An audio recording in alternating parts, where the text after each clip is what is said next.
50% enekulakulana 40%. So tebikwatagana tulaba nti sente zino ziba ziri engeri z'ezikola ki zitakozesebwa bulungi nga tulaba nti GDP egenda mpola okusinziira ku kwewola.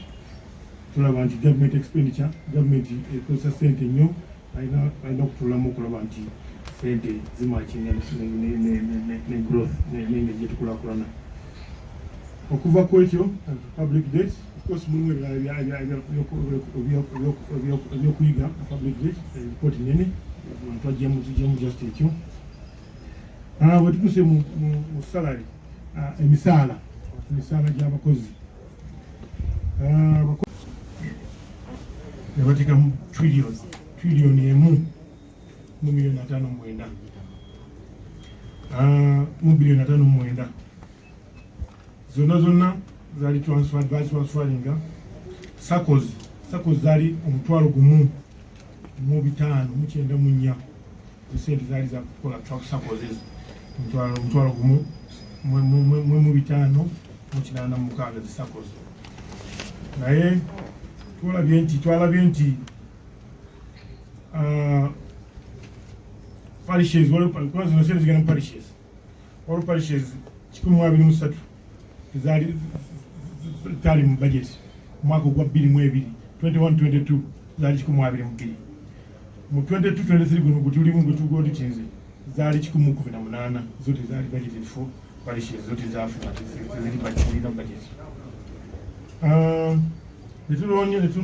Era nekyo twasanze ekirala nti sente parishes 69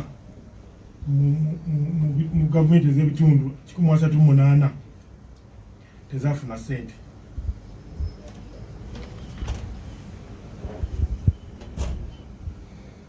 N'endala sente bilioni 6 eza SACCOs ziri mu KCCA, SACCOs 62 eziri mu KCCA tebaziwanga sente bilioni 6 tebaziwanga, wadde sente zo zafuluma ziri mu KCCA tebaziwanga. Ekimene ziri 69 zafuluma ziri mu districts endala tebaziwanga sente zaazo, sente wadde zafuluma. Twalabye nti era mu PDM eno parish development waliwo districts 68 abantu 604 ne SACCOs 248 abasaba sente ezo abagenda ku implementinga projects ezitakirizibwa mu parish development model. Twasanze nti zabaddemu, ate n'endala abalala 53 nga bali mu PDM 44 zo tezaaliyo completely. Waliwo okuba nti tezikirizibwa, ezo ziri 604 SACCOs 242 implementinga projects ezitakirizibwa. Then waliwo abalala ate balina ne projects eziri nayo twasanga teziriyo mu PDM. Ekya Lubowa twamaze report twagimaze, naye tubali tukyalina tuli mu final touches, tukola gimaliriza mu weeks 2 tutajenga mu weeks 2 naye tujja kuba tugireeta wano enyumaizo yali mu bintu bingi nnyo twali tulina kubanga tugyetegereza bulungi, kati mu weeks 2 naye tujja kuba tugireeta ya Lubowa. Atiak ne Munyonyo twasanze nga namu mulimu ebizibu tugikaddemu eri mu ripooti eno nga twalabye nga Atiak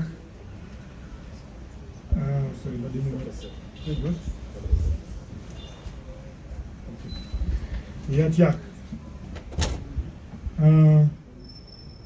twalabye nga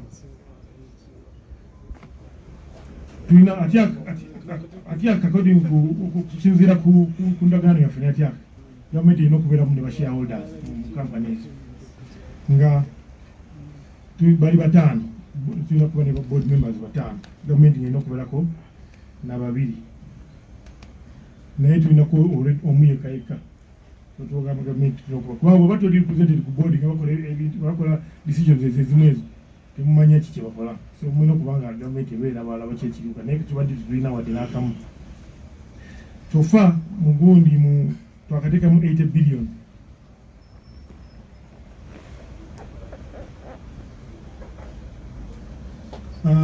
twakateekamu bilioni 8 naye ku ezo 65 twaziwa UDC Uganda Development Corporation yekwata shares zaffe yaziteekamu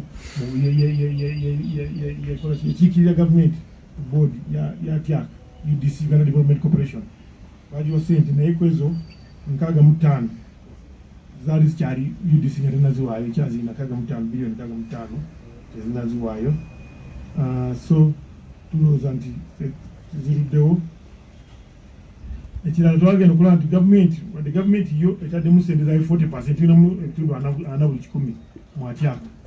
Gavumenti ffe sente tuzitaddemu zonna ezaffe 80 billion naye tetulaba sente za oli omukyalo private investor tetulaba sente zizataddemu. Gavumenti tuladdemu ezaffe 8 ziweddeyo 40% naye 60% twazibuuza bazitulage tetwamanya so tetumanyi sente meka zeyali ataddemu so tetumanyi whether so tusabye gavumenti ekinsura nti mu boodi baba bali mu boodi babeere nga bakifuna ekyo bazituweeze naye tutegeere tuli auditing naye tetunaziraba. Bingi nnyo ebisigadde. Waliwo sente twagula ebyuma makinare ya bilioni 17 naye tezinakubeera tebanabigula bikyalimu sente zikyali mu gavumenti banazigula. Ebisinga obukulu bwabyo Munyonyo omanyi Munyonyo twagulawo shares zaffe ez'Emunyonyo zatandika mu Kyogamu abaali mu Kyogamu abaaliwo muzimanyi batandika mu Kyogamu so katuwa sente nga gavumenti erinamu ebitundu 25 25% mu Munyonyo ziri 75% za investor.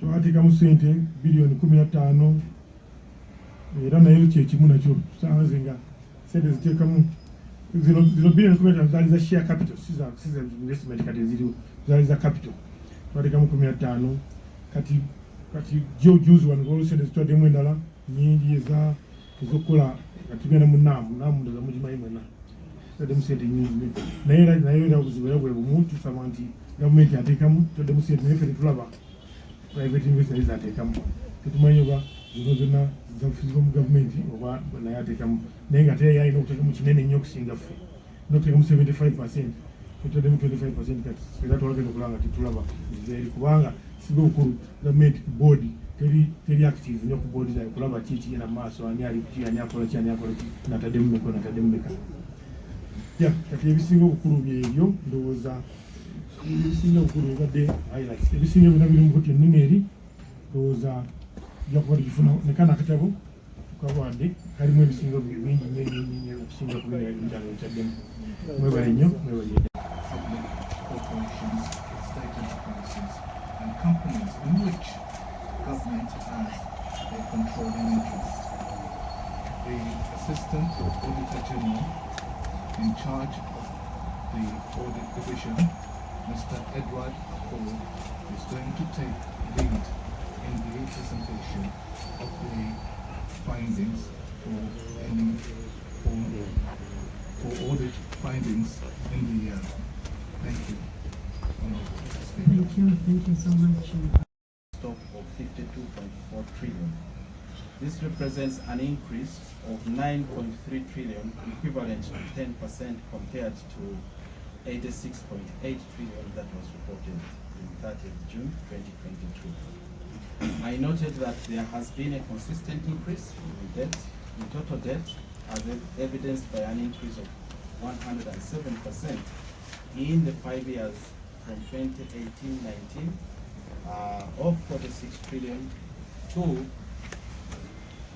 96.1 trillion in the year ended 30th June 2023. Relatedly, the GDP grew from 132 trillion in 2018-2019 to 184 trillion in 2022-2023. In the same period, representing an increase of 39.98%. This implies that the public debt is growing at a higher rate than the GDP. The increase in debt is due to the increased government expenditure compared to the domestic revenue to finance the fiscal deficit. I have made recommendations to government in my report aimed at keeping the government debt in check. 2.5, either confirmed dead, absconded, or retired by the time of validation. I further observed that the total of 53 billion was annually being paid to this category of staff and is therefore recoverable. In my separate reports issued to each government entity, I advised accounting officers update their payrolls accordingly and initiate steps to recover the amounts irregularly paid. I have also brought this matter to the investigative agencies of government for appropriate follow-up. 2.6, service delivery at local governments. I undertook a review of the extent of service delivery. Honorable Senyonyi Joel, the Auditor General of the your team, the Commissioner of Parliament, the Clerk to Parliament, and the Fourth Estate, plus the staff of Parliament. I wish to welcome you, Auditor General, plus your team, to Parliament of Uganda, which is part of you. You're most welcome. It is also an established tradition that every January we receive reports from you in regard to audited accounts that you've been conducting over a period of time over the previous year. We want to thank you so much for really consistently and promptly delivering this and executing your role as mandated in Article 163 of the Constitution. We must thank you so much. If the delay is there, at least it's not coming from you. Maybe it is from somewhere, not you. I want to thank you for that. This meeting, therefore, is in fulfillment of Article 163(4) of the Constitution that requires that the Auditor General will submit the audited accounts by himself or her under Clause 3 of the article for the financial year that was immediately preceded.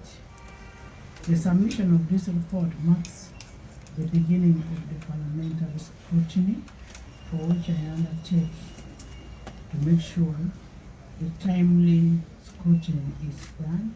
That is under Article 163(5) of the Constitution of the Republic of Uganda, and this must be done within 6 months.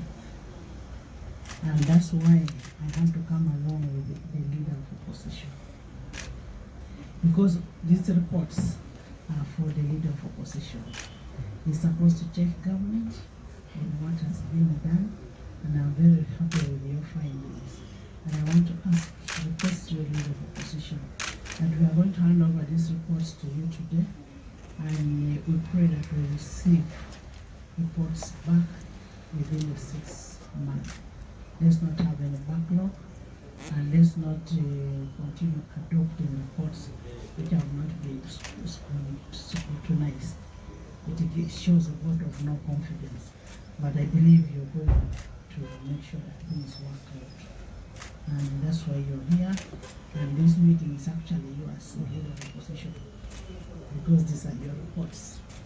As you are aware, on the 11th Parliament effectively prevented the accumulation of the backlog. And you remember that there was a motion, the Nandala motion, which was brought in the House,